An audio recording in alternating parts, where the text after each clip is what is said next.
Beep, beep, beep, beep. Hello, good peeps. How are we? Oh, yes, here we go. All right, something great, something brilliant, something wonderful from Tulip r/Richie. Now, many of you already know who Tulip r/Richie is.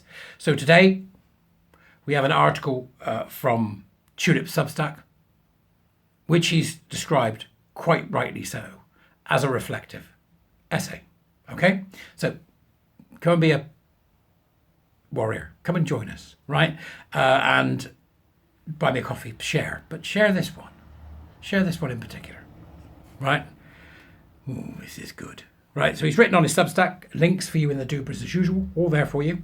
Okay, so Tulip says on the 17th of December, Richie, I'm going to call him Richie from now on. There's a very appropriate picture with this. Go and have a look. Yeah, there's a really appropriate picture with this, which is, I think it's rather good. As the fog of the culture war fades and the haze of disinformation dissipates, previously obscured lines have never been clearer. The title of the essay is, Where is the Line? Okay? These battle lines cannot be moved, yet some believe they can. This position is at best naive, as it discounts why the fight started to begin with. In this piece, I will be confronting several issues close to my heart and will be asking the question, where is the line? Is that a subheading? Accounting for lost lives and limbs. The true horror of this conflict is that the casualties are stacked highly on one side, and we've only just begun to count. A recent study has found that in the US, from 2016 to 2019, nearly 50,000 gender-affirming care surgeries had taken place. Of that group, 7% were aged 18 or under. That's about 3,500 kids. The vast majority of them will be gay or lesbian or autistic or looked after. Heartbreaking figures here from Richie. 52% were 19 to 30. The most common procedure was breast augmentation and double mastectomies at 56%, followed by 35% had genital surgeries. 35% of 50,000 had genital surgeries. That's nearly 20,000 people.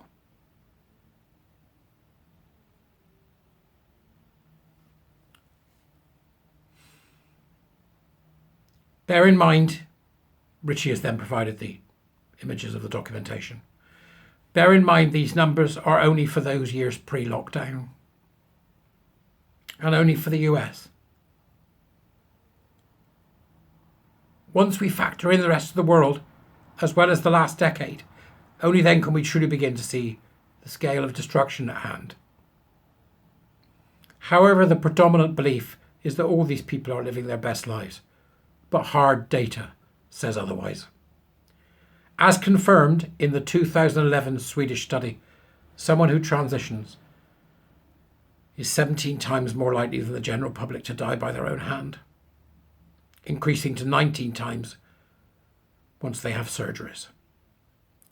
But the most significant mortality factor isn't suicide. It's strokes, cancer, and cardiovascular disease, most likely from a combination of lifestyle and the use of cross-sex hormones. The rise in children taking these drugs is troubling. Reuters reported that from 2017 to 2021, 14,726 minors in the US started hormones, and that this upward trend is repeating in the UK and Europe. However, these numbers still pale in comparison to the number of adults who are taking hormones, with estimates varying wildly at around 50 to 60% of those who identify as trans or non-binary. That's hundreds of thousands, if not millions. These powerful drugs deserve a proper warning label and need to stop being marketed as innocent harmless and reversible. They are anything but. Notably, there is a negative effect on long-term health for both sexes, especially cognitive decline, which again has not been factored in. Add in the use of off-market hormones, sometimes fabricated in unclean conditions and used in secret, away from any prying eyes and health practitioners, the risks only increase further. This is one of the many reasons why I refuse to change the line on my not Twitter bio. HRT is toxic.